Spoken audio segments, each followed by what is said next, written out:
Bienvenue sur Africa 24 dans cette nouvelle édition du QG News. Au sommaire de l'actualité, 14 individus répertoriés dans 6 pays sont recherchés par les autorités camerounaises.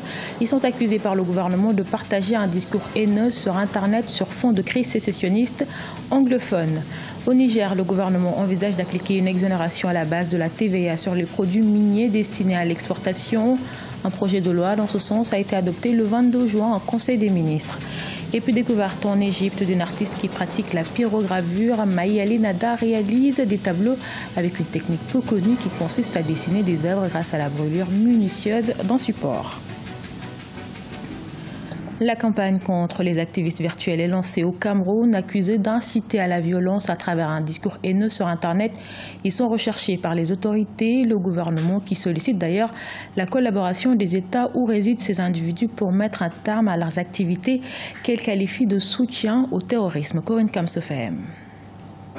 Ce sont au total 14 individus répertoriés dans 6 pays, dont les États-Unis, la Norvège, l'Afrique du Sud, l'Autriche, la Belgique et le Nigeria, qui sont dans le collimateur de la justice camerounaise. Selon le gouvernement camerounais, ces individus ont développé un activisme sur les réseaux sociaux qui incite et nourrit les violences dans les régions du nord-ouest et du sud-ouest du pays. Ils procèdent aussi à des appels de fonds pour équiper les combattants sécessionnistes sur le terrain. Toute chose que condamne le gouvernement camerounais qui sollicite la collaboration des pays concernés pour mettre un terme aux activités de soutien au terrorisme menées sur leur territoire. Les réseaux sociaux sont apparus comme un terrain de prédilection de commanditaires du terrorisme orchestré par les Camerounais de la diaspora. Tapis dans l'ombre et cachés derrière le clavier de leurs ordinateurs et smartphones, ces Camerounais de la diaspora propagent un discours de haine, de terreur et n'hésitent pas à lancer les appels au meurtre dans les 2 régions du sud-ouest et du nord-ouest. Selon le gouvernement camerounais, cet activisme virtuel qui entretient la flamme sécessionniste expose malheureusement les couches sociales vulnérables aux pires atrocités. Le Premier ministre camerounais fait état d'enfants enrôlés de force dans ces bandes armées sécessionnistes. C'est également à un phénomène inquiétant d'enrôlement forcé d'enfants dans les milices terroristes. Ceci aura pour conséquence l'émergence d'un fléau d'enfants soldats dont nous connaissons les méfaits sur le moyen et long terme. Ces jeunes enrôlés de force sont contraints de consommer des drogues et autres stupéfiants. Ils sont également soumis à des rituels magico-occultes. Aujourd'hui, le bilan humanitaire de la crise dans les régions du nord-ouest et du sud-ouest du Cameroun fait état de près de 75 000 déplacés internes et environ 21 500 personnes réfugiées au Nigeria. Le gouvernement a récemment mis sur pied un plan d'urgence humanitaire de 12 milliards de francs CFA pour venir en aide à ces personnes et lancer la construction des infrastructures détruites, notamment les écoles.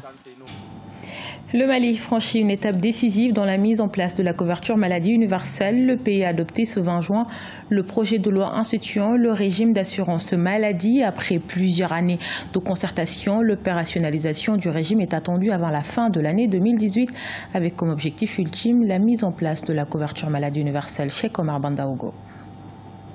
Seulement 12% de la population malienne bénéficie d'une assistance médicale à travers l'assurance maladie obligatoire, le régime d'assurance médicale et les mutuelles de santé. Selon le gouvernement malien, cette couverture reste faible en raison de la fragmentation des mécanismes et de la disparité des services couverts. Il a donc adopté en Conseil des ministres un projet de loi instituant le régime d'assurance maladie universelle, RAMU. Dans l'optique d'élargir la couverture, le pays a engagé depuis 2015 des concertations et des benchmarkings pour la mise en place du RAMU. Ce nouveau régime, fondé sur le principe de la solidarité, de la contribution, de la mutualisation des ressources, des risques et du tiers payant, donne droit à la prise en charge directe des frais de soins curatifs, préventifs et de réhabilitation médicalement requis par l'état de santé ou par la maternité des bénéficiaires. Selon le gouvernement, l'institution du régime d'assurance maladie universelle a pour objectif de défragmenter les dispositifs de couverture du risque maladie existants en vue d'offrir à l'ensemble de la population malienne un régime d'assurance maladie unique qui couvrira toutes les catégories sociales par des mécanismes plus adaptés. Pour l'AMO qui est sur place, assurance maladie obligatoire, il y a des difficultés. Parce que vraiment, les gens qui établissent la liste des médicaments qui sont dans l'AMO, donc certains médicaments, le prix est exorbitant. Tout médicament qui dépasse les 20 000 ne fait pas partie de la liste. Alors que vraiment les gens vivent avec leurs maladies. Les maladies chroniques là, c'est des produits qui sont extrêmement chers. Mais on a vraiment trouvé que dans la liste de l'AMO, c'est des produits dont le montant ne dépasse pas les 15 000, les 10 000, ainsi de suite. Si ça dépasse les 20 000, c'est des médicaments qui ne sont pas sur la liste. Et vraiment, il y a ce manque de compréhension entre les pharmaciens et la population. Donc, il y a un problème de sensibilisation à ce niveau. Le projet de loi s'appuiera sur 3 mécanismes complémentaires que sont l'assurance maladie obligatoire, le régime d'assurance maladie et les mutuelles de santé. Ces mécanismes seront par ailleurs et par la suite complétés par d'autres régimes spécifiques de gratuité octroyés à certaines couches socio-professionnelles. Les produits miniers destinés à l'exportation au Niger pourraient bientôt bénéficier d'une exonération à la base de la TVA.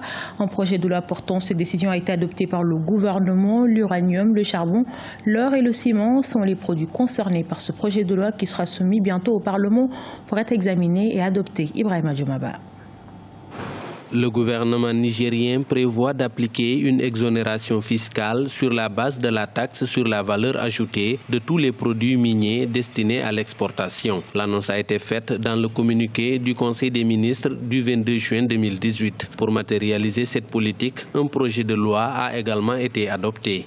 Le présent projet de loi a pour objectif de consacrer l'exonération à la base de la TVA pour les produits miniers destinés à l'exportation par la modification de l'article 93 de l'ordonnance numéro 93-16 du 2 mars 1993 portant loi minière. Après son adoption en Conseil des ministres, le projet de révision de la loi minière sera examiné et voté par l'Assemblée nationale dans les prochaines semaines. Les principaux produits concernés par cette exonération sont l'uranium, le charbon, l'or et le ciment.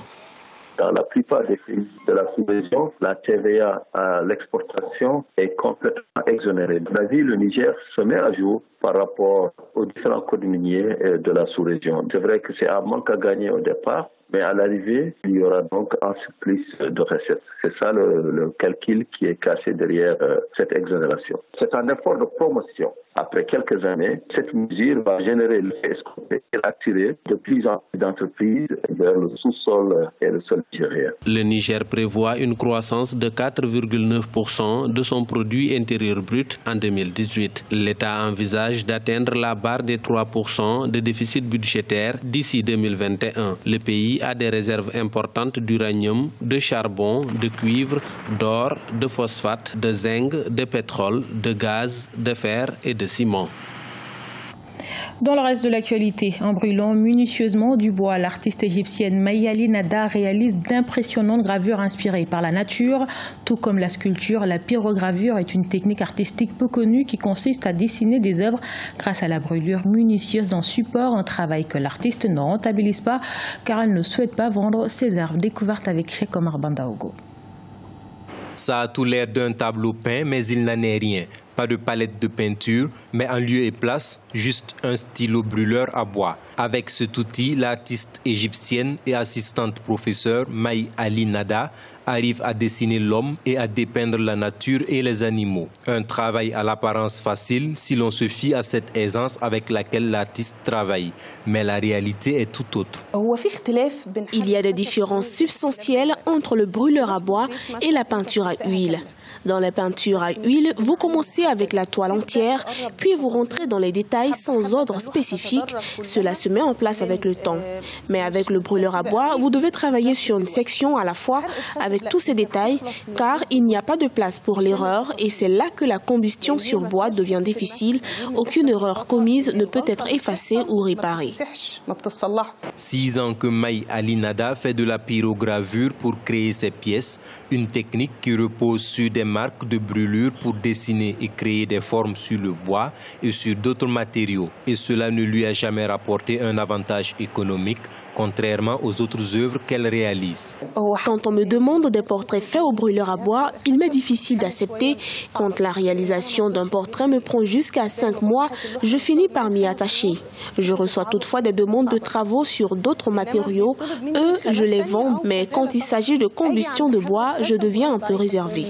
À force d'utiliser cette technique, Maï Ali Nada est arrivé à la conclusion selon laquelle la technique devrait être enseignée dans les écoles d'art en raison de ses nuances naturelles et crues.